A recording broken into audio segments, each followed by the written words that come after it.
Hello again. So today I'm going to be fixing the drive belt on one of these Titan bandsaws. So it's a standard one that you get from Screwfix. But after a while, if you mistreat it, the belt will break. So I need to fix it. The old one comes out really easily, but to put the new one in, we're going to have to get this wheel out so that we can get the belt behind it, because the little drive cogs are behind the wheel, and then there's a little drive spline here that it's going to attach to.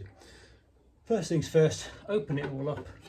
It's a good time to replace the belt as well while you're at it, the blade that is. And then I've taken off the platform so that we can get to it all. The next thing, I'm just going to hoover it all out so that it's not completely filthy.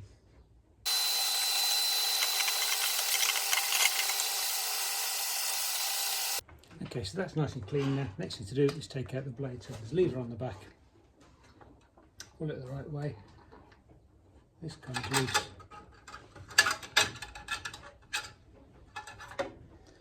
And there we are. So now then, to get the wheel off, I've come round to the other side, and we've got this little thing that holds the wheel in place. It also controls where the shaft sits, left and right, so we don't want to disturb it too much. So what we're going to do is loosen two of these two, and I'm going to leave the other two in place. And the theory being that as long as I leave those two in place, then I'm not going to move the shaft about. And the first thing to do is undo these lock nuts. They're not very tight actually on these two, and I can screw the lock nuts up to those screws. And I take my spanner, and what I'm going to do is just put a quarter of a turn off on each one, and then the theory is I can tighten it up by that much again when I've finished. So again, a quarter of a turn.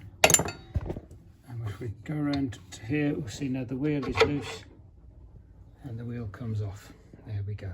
And before we go any further, I'm going to give the whole lot a good hoover again, because this is all filthy all behind here.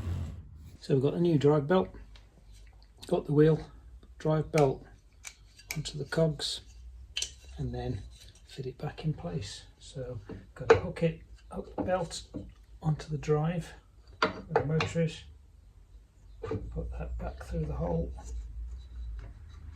and then we should just be able to push it in place. And there we are.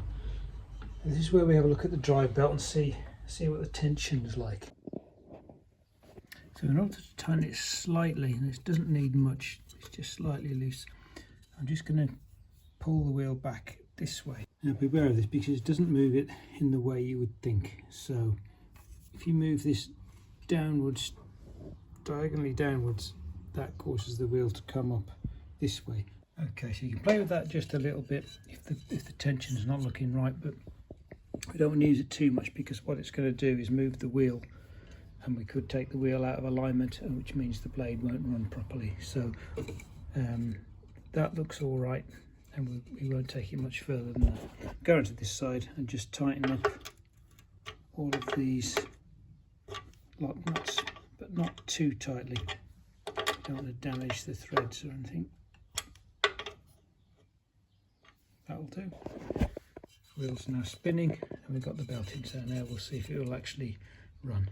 So the new blade, very carefully undo it because it springs out. You should really wear gloves for this. There we go. And then figure out which way it's going, which in this case is that way is down, and I can put the new blade back in.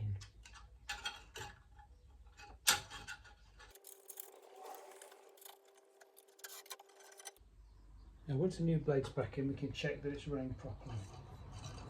And I find this one is now running to this far edge of this wheel, so I've obviously need to bring it slightly this way. So I'll do that. Again, just loosen the bolts on the side, and I'll bring it slightly out. Okay, so we're just out slightly now, and the thing is now running nicely in the middle. So that's good. And we can check that it's running in the middle at the back here and at the bottom, so that way we know that the wheel is in the right direction, and that looks good. Now we can shut the covers and see if it works. So that's covers back on. I've also double checked that the the blade, because it's a new one, is running against the bearing. So there's a little bearing at the back here and a little bearing underneath, and it needs to be not touching the bearings, but when you just press on the blade very slightly, it should then touch the bearing. So I'll just hold it. The side to side ones as well should be adjusted. Tells you how to do that in the manual. So let's see if it runs. There we are, running again. And we can double check in the little window that the blade is running in the right place on the wheel, which it is. So there we go. That's that job done. Wasn't too difficult. Needed a bit of fiddling about, but it's now fixed and working again, so hope that was helpful.